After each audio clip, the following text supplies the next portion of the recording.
Hi, Michelle Caskey from Homeschool-Your-Boys here.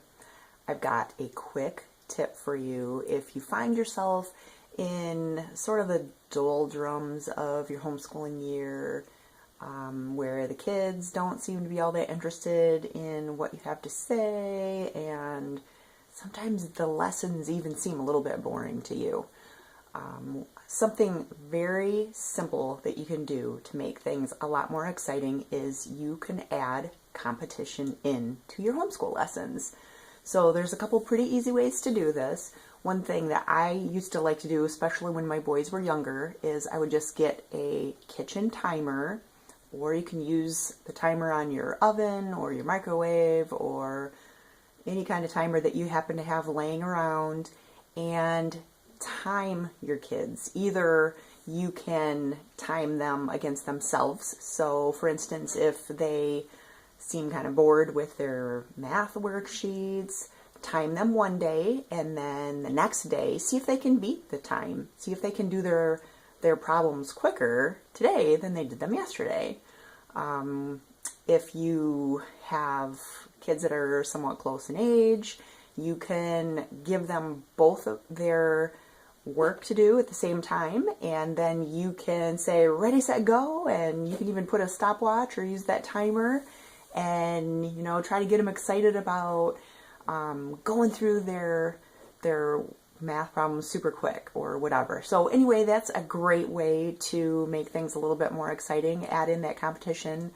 Another thing that I like to do, and this even works for older kids, is if you're going to read them something, or like today, for instance, we were learning about economics, and that can be a little bit of a dry subject. So instead of just handing my boys the material and saying, read this, and then I'm going to give you a quiz afterwards, I decided to read it aloud to them together, and I told them to listen very closely because I was going to give them questions to answer afterwards, and they were going to beep in and tell me, or try to compete against each other to see who could get the most answers the fastest.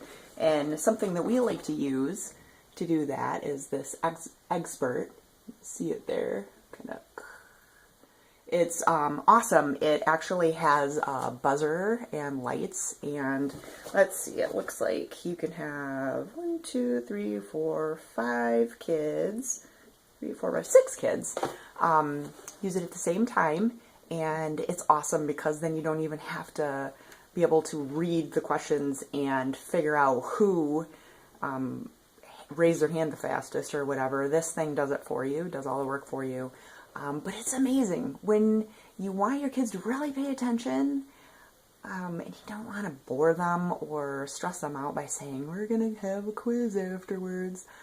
It's really kind of a cool thing to just have something like this, this expert thing, or, come up with questions that are like kind of Jeopardy style questions or whatever, and have them compete. See who could answer the most questions in the quickest amount of time. And if you want to get really creative with it, you can even give them rewards afterwards or prizes for whoever answers the most questions right.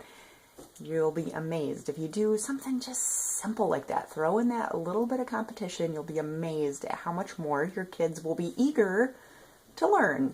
And when they're eager to learn, they're going to be a lot more likely to retain the information later. So anyway, if you are interested in trying to just add a little bit of an edge of excitement to your homeschool lessons, try adding in some competition, and you will be amazed at how much more interested your kids will be in learning or listening to what you have to say. So again, this is Michelle Caskey from Homeschool-Your-Boys.com. And if you've ever used competition in your homeschool and have seen some positive results from that, I would love to hear from you. So please leave a comment below. And until next time, I hope you have a wonderful day.